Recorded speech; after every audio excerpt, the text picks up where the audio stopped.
मामांनी त्या शंकरराव भोसलेला सांगितलं मला बाळात पण व्हायचंय।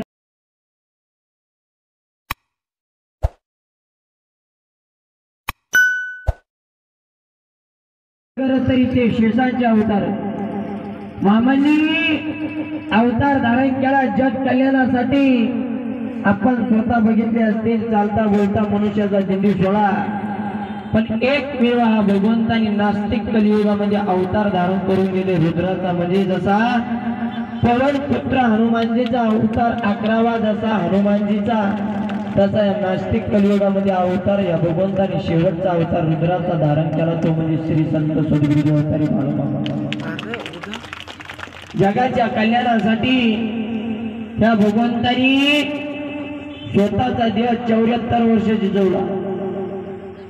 74 या भगवंताने स्वतःचा देह जिजवला आणि एका दिवशी या भगवंताने ठरवलं की आता आपण आपला अवतार नष्ट करायचा। कोल्हापूर जिल्ह्यात बोदर तालुका आणि आदमापूर या नगरीत या भगवंताने समाधी घेण्याचं ठरवलं। आदमापूरचे शंकरराव भोसले मामांचे भक्त होते आणि शंकरराव भोसलेंनी मामांना विचारलं। मामांनी त्या शंकरराव भोसलेला सांगितलं मला बाळात पण व्हायचंय। मामा मग तुम्ही जाणार, मी तुमचा हातीचं म्हणून कोण सांभाळणार? सुरुवातीला मामा त्यांना विचारलं अरे ही जमीन कोणाची? त्यावेळेस शंकरराव भोसलेने सांगितलं मामा ही जमीन माझीच आहे, मग यापैकी अर्धी जमीन मला देशील का? त्या शंकरराव भोसलेला वाटलं मामा कुठला तरी कार्यक्रम करत असतील किंवा यात्रा भरवत असतील किंवा मामा पण जमीन कशासाठी लागते? अरे मला आता बाळात पण व्हायचं,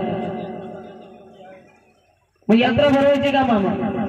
अरे नाही, तू काय माझी यात्रा भरवते?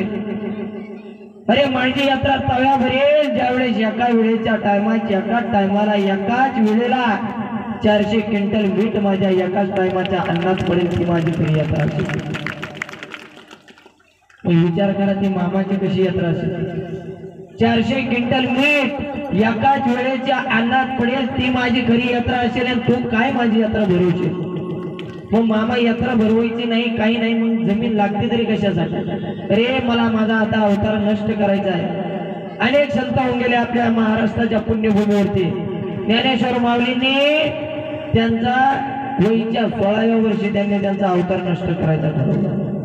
तुकाराम महाराजांनी ज्यावेळेस त्यांचा अवतार, अनेक संतांनी दुःख भोगलेलं आहे, त्यांचे घाटे पाण्यात बुडत नव्हते। विचार करा जे संत होऊन गेले ना, ज्ञानेश्वर माऊलींनी रेड्याला वाचा फोडली, पण त्या संतांनी दुःख भोगलेलं, अनेक संतांनी त्या भगवंतांनी दुःख भोगलेलं, त्या संतांनी सुद्धा दुःख भोगलेलं आहे। पण या भगवंतांनी सांगितलं मला बाळात पण व्हायचं आहे, मला माझा अवतार नष्ट करायचा आहे। त्यावेळेस शंकरराव भोसले काही भक्तजन मामाला म्हणाले मामा तुम्ही जाणार आणि मग तुम्ही गेल्यानंतर तुमच्या हातीचं मोडं कोण सांभाळणार? मामा तुम्ही गेल्यानंतर ही तुमची मेंढी मावली आम्ही विकतो आणि निपाणी हव्या रोडावरती मोठी हायस्कूल टाकतो, तिच्यावरती तुमचं नाव देतो। मामाने सांगितलं अरे खबरदार तिला विकण्याची गोष्ट केली, ही जगाच्या भ्रमतीसाठी काढलेली जगन्नाथाची मेंढी मावली आहे। मेंढी मावली माझी नाही, ही पांडुरंग आणि मी पांडुरंगाचा चाकर आणि पांडुरंग मला वर्षाला 12.5 रुपये पगार देत असतोय। तुम्ही देखील सेवा करा, सेवेच्या माध्यमातून तुम्हाला मेवा दिल्याशिवाय राहणार नाही। या भगवंतानी कोणीतरी सुद्धा या भगवंताची मेंढी मावली सांभाळत नव्हता। निर्जीव असलेल्या